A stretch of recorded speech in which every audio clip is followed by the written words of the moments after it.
gentlemen, unfortunately for Tim, this debate is not a debate about whether we think Catholicism is good. This is a debate about whether we think organised religion is good. Here's the difference. Organised religion doesn't have to be the things that Catholicism is.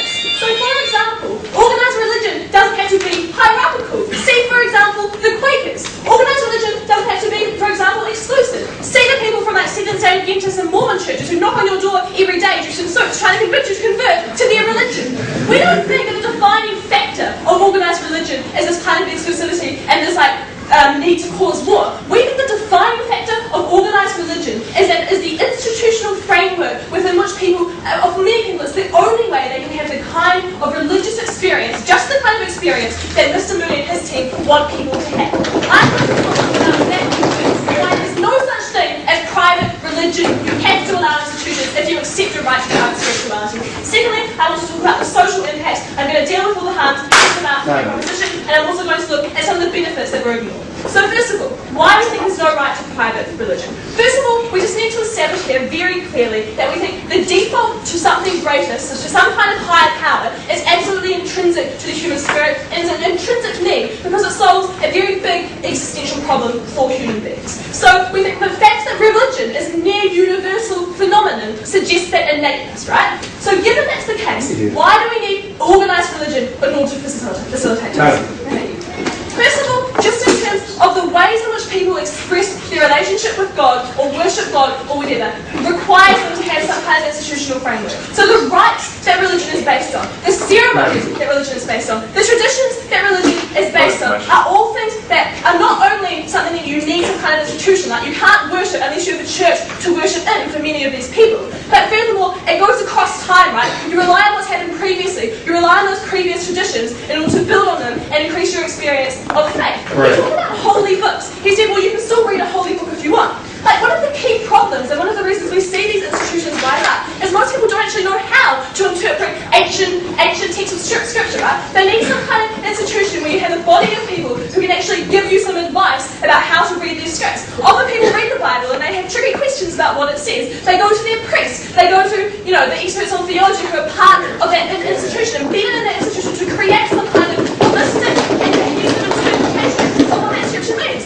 That doesn't mean there's one right interpretation. Like, he talked about the Reformation. One of the things about the Reformation was it got rid of the Apocrypha for Protestants, right? His problem was the Apocrypha. So we think you can have different interpretations, but having a cohesive interpretation that has been institutionalised is absolutely important, and particularly is important because it's accessible to all people. It's not accessible if you're just having random people going off one by themselves, reading books and trying to figure it out for themselves. Secondly, we'd like to talk about the communal aspect of religious practice, because they say it's about you and God. That's true, but it's also about you and other people. And in particular, it's about you and other believers, because when you believe something and other people also believe it, you practice together. That's a way of expressing your shared faith. Many religions see that the ties between people who are believers as well are more close than the ties between people who are family, right? So that is why the communal aspect, the ability to come together in an institution like a church, is absolutely fundamental for fulfilling that collective aspect of faith. You don't get that if you don't have institutions, because churches, all the church is a place where people can come together easily every Sunday or every Monday or whenever they do it and do things together that they all know in a shared language that they all understand. They get rid of that communal aspect. Point of information. No, thank you. We say that communities of religion help reinforce and drive faith. Because having faith in a world where there's a lot of skepticism and from a point of view of a religious person, a lot of temptation, it is extremely important you can reinforce your own faith and reinforce your own belief. You cannot do that if you cannot be part of an institution that helps you reinforce that. We think, particularly as the world moves more towards secularism, if they agree it's a good thing or a necessary thing for people to search for a higher power, it's extremely important that people can have that kind of faith reinforcement. You only get that if you can organise, come together with other people and have some kind of institution that reinforces and reaffirms that faith. Yeah. How likely do you think it is that a billion-member Catholic Church is going to give up the doctrine of papal infallibility tomorrow to become more like the Quakers and the Seventh-day Adventists, and for that matter? Under Vatican II, that's exactly what the Catholic Church did. So, moving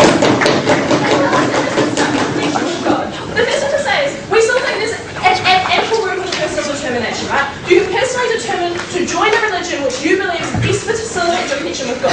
If you think that's through a priest, and we already tell you plenty of religions don't have priests, like the Protestant Church specifically says you don't need a priest in order to pray, you don't need a priest in order to seek forgiveness, that's why they don't have God. That's extremely helpful for many people, and you should be able to do that. Secondly, like on priests. Thank you. Just the thing to point out is they can pretty much point to any single element of one church they disagree with. Like, the reality is people do disagree with certain institutions, and when that happens, they go and create their own. They reform, and we see so many split-offs. We see such a proliferation of religious institutions. They cannot simply say that one kind is the kind, and they have a problem with that. Moving on now to the social. Point 9. Thank you. They talked about rules. They said, well, there's issues with Catholics' policies on condoms. We agree, like, churches do set rules. I'm going to tell you in a moment why that's a good thing. But we like to point out, you can have a differential level of buy-in in those rules. Like, there are plenty of Catholics who oppose the Pope's policy on condoms. That doesn't mean they still don't benefit from the vast majority of what the Catholic Church provides. Fundamentally, almost no organised religion is coercive and doesn't stop you leaving. And almost no organised religion stops you from picking which bits you want. And if you think religion is too coercive, you can simply move to an institution like New Age or like ELIM or something, which actually provides you the ability to practice more freely without religion.